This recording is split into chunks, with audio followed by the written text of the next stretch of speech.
السلام علیکم دوستو، میں ہوں جنید اقبال اور آپ دیکھ رہے ہیں نئے راستے۔ اور جناب آج کی ہماری پہلی خبر ہے، اس کا تعلق امریکہ سے ہے کہ وہاں پہ دیو کامت سبزیاں اگانے والے ایک شخص نے جناب عالمی ریکارڈ قائم کر دی ہے، اور یہ بینگن کی کاشت کرتے ہیں، اور موصوف نے جناب 8.33 پاؤنڈ کا یعنی کہ 4.25 کلو کا ایک بینگن جناب اگا لی ہے۔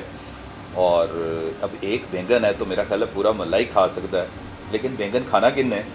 بہرحال اللہ کی یہ نعمت ہے بہت بڑی۔ تو اس پہ وہ کہتا ہے کہ میں 5 سال سے اس پہ کام کر رہا تھا اور اگا رہا تھا، بینگن کی کاشت کرتا ہوں، اور grains book of world records کے جو لوگ ہیں انہوں نے میرے ساتھ رابطہ کی ہے اور ابھی میری اس درخواست کو منظور کیا ہے کہ میرے اس بینگن کے جو معاملات ہیں ان کو وہ اس میں جگہ دیں گے grains book of world record میں۔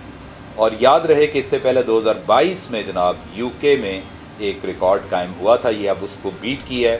وہ تھا کوئی اراؤنڈ کہہ لیں کہ تقریباً اس سے ذرا کم ہی تھا، کوئی 7.31 پاؤنڈ کا تھا، تو یہ 8.33 گویا کہ اس سے بہت بڑا بینگن بنا لی ہے، مطلب اگا لی ہے۔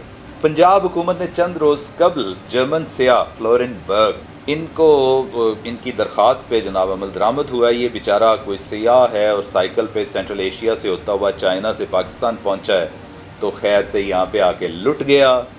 ایئرپورٹ کے باہر کہیں اس نے پڑاؤ کیا ہوا تھا، اپنا خیمہ لگا کے پڑا تھا، تو ڈاکوؤں نے آ لیا، اس کا کیش بھی لوٹا، ہم نے اس کا ذکر بھی کیا تھا۔ تو ابھی جو ہمارے ہوم سیکٹری ہیں پنجاب کے نور الامین مینگل، انہوں نے اس کو بلایا ہے اور 5 لاکھ روپیہ بھی دیا ہے اور کہا ہے کہ یار ہمیں بڑا افسوس ہوا آپ کے ساتھ یہ ہوا، لیکن اب وہ جو فلورن برگ ہیں ان کا کہنا کیا ہے کہ پاکستان میرا پسندیدہ ملک ہے اور میں یہاں دوبارہ بھی آؤں گا۔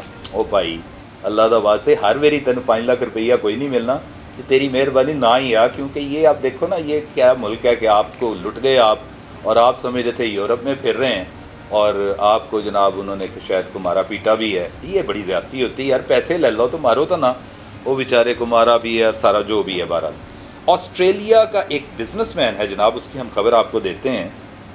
یہ کلائیو پامر نامی شخص بہت بڑا بزنس مین ہے۔ یہ کوئی 1 دہائی سے ذکر کر رہے تھے بھائی صاحب کہ میں نے ٹائٹینک 2 بنانے کا منصوبے پہ کام شروع کر دیا ہے، لیکن یہ کوئی 10 سال سے ہم سنتے آ رہے تھے، آپ نے بھی یقیناً یہ سنا ہوگا، لیکن بیچ میں کووڈ آ گیا تو اس کو جناب تھوڑی دیر کے لیے روکنا پڑا۔ ابھی انہوں نے پریس کانفرنس کر کے پچھلے دنوں کہا ہے کہ جناب 2025 میں دوبارہ اس شاندار منصوبے پہ کام ہوگا، اور یہ شپ ہر حوالے سے ٹائٹینک جو ایک مشہور زمانہ شپ تھا، جو اپنی پہلے سفر میں ہی ایک برفانی تودے سے ٹکرا کے تباہ ہو گیا تھا، غرق ہو گیا تھا، تو اس کے مقابلے میں اس کا عرشہ بھی بڑا ہے اور 32 میٹر چوڑائی پہ ہے، اور کہتے ہیں کہ 269 میٹر اس کی لمبائی ہے، تو اس میں جناب کوئی 2345 مسافر سفر کر سکتے ہیں۔ تو بہرحال ایک بہت زبردست چیز ہے، اور دیکھتے ہیں کہ بھائی صاحب اگر اس کو کامیابی سے بنا لیتے ہیں، اور انہوں نے کہا کہ جی یہ ہر حوالے سے ناقابل شکست ہوگا۔ ویسے ان محترم کو بتا دیں کہ وہ جو شپ تھا اس کا ایڈمرل بھی یہی کہتا تھا کہ اس کو کوئی تباہ نہیں کر سکتا، کوئی روک نہیں سکتا، ایون اللہ میاں بھی نہیں روک سکتا، تو پھر اللہ میاں نے کو تھوڑے سے کام دکھا دیا۔ ایلون مسک کی کمپنی نیورالنک جناب، یہ بہت ہی کارہائے نمایاں جناب انجام دے رہے ہیں آج کل۔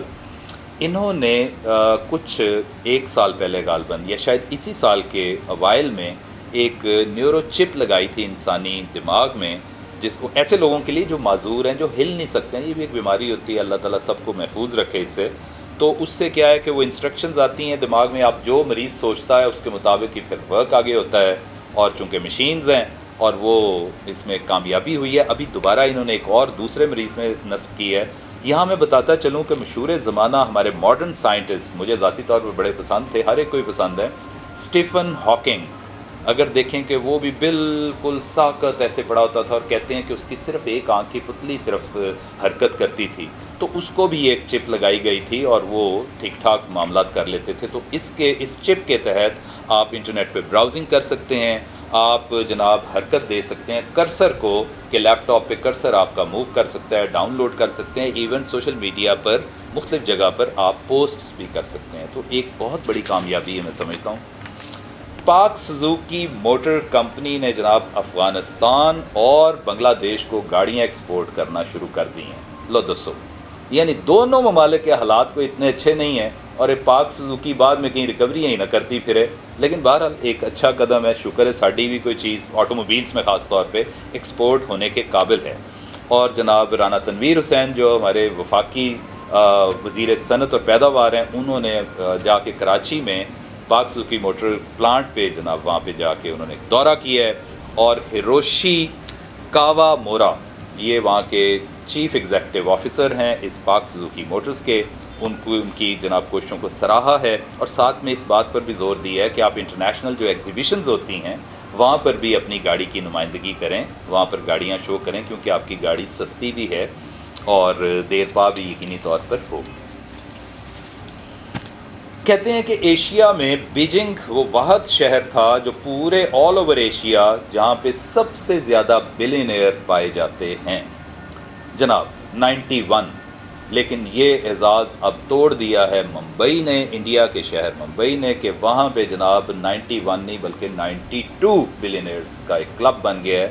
اور میں سمجھتا ہوں یہ تمام تر کوششیں وہ پھر مکیش امبانی کے ساتھ بھی یہ سہرا ہوتا ہے کہ وہ انہوں نے دیکھیں ایک امیر آدمی ہوتا تو پھر اس سے مواقع بہت نکلتے ہیں، آف شوٹس نکلتی ہیں اور زیادہ سے زیادہ انڈسٹری پھلتی ہے پھولتی ہے. ظاہری بات ہے وہ کامیاب شخص ہوتا ہے تو اس کے ساتھ جڑے ہوئے ہزاروں نہیں لاکھوں لوگ ہوتے ہیں کہ ان کو بھی مواقع ملتے ہیں. تو بہرحال اس وقت چونکہ گروئنگ اکانومی ہے انڈیا، تو وہاں پر اس وقت ایشیا میں اس کے شہر ممبئی میں سب سے زیادہ بلینئرز پائے جاتے ہیں. بلینئر مینس ایسا ارب پتی ان ڈالرز، پاک روپیز یا انڈین روپیز میں نہیں. جناب ہم ذکر کر رہے تھے مکیش امبانی کا، وہ برصغیر تذکرہ آ گیا ان کا ذکر، لیکن ساتھ ہی پھر ایک ذکر ان کا ہوا چاہتا ہے کہ یہ دونوں بھائی انیل امبانی اور Mukesh Ambani they are poles apart. اگر when it comes to their like وہ جو ایسٹس اور پیسوں کی بات آئے تو دھیرو بھائی امبانی انہوں نے بڑی محنت کر کے، وہ ایک عام اسکول ٹیچر کا بیٹا تھا لیکن اس نے بہرحال اس کے اندر ایک فائنینشیل اور انڈسٹریل مینجمنٹ کا ایکیومن تھا. تہائی شبانہ روز محنت کر کے ریلائنس انڈسٹریز کو پھلتا پھولتا اپنی آنکھوں کے سامنے دیکھا ہے اور جاتے جاتے پوری امپائر اپنے بچوں کے حوالے کر گئے. دونوں بیٹے تھے جناب، اور کوئی کہتے ہیں کہ 2 سال بعد ہی ان کے ہاں ایسے اختلافات ہوئے کہ دے پارٹڈ دیئر ویز، ایک ادھر کو نکل گیا تو ایک دوسرا ادھر کو نکل گیا. لیکن بہرحال اللہ تعالیٰ کے بھی معاملات ہوتے ہیں، کچھ لک بھی کام دیتی ہے، کچھ انسان کا اپنا ذہن بھی ہوتا ہے، کیونکہ اللہ نے سب کو برابری ہی سے پیدا کیا ہے. تو جب ان کے بٹوارے ہوئے ریلائنس کمپنی کے، تو ایک کمپنی تھی ٹیلی کمیونیکیشنز. وہ کہتے جی ٹیلی کام مجھے دے دیں. چھوٹا بھائی اتنا ضد کرنے لگ گیا، مکیش امبانی نے کہا جا لے لے. تو جناب وہ جو کمپنی لی اور اس کو کوئی خسارہ ہوا اور ٹھیک ٹھاک قسم کا ایک جولٹ لگا ہے، ایک ایسا دھچکا لگا کہ اس سے انیل امبانی آج تک جانبر نہیں ہو سکے.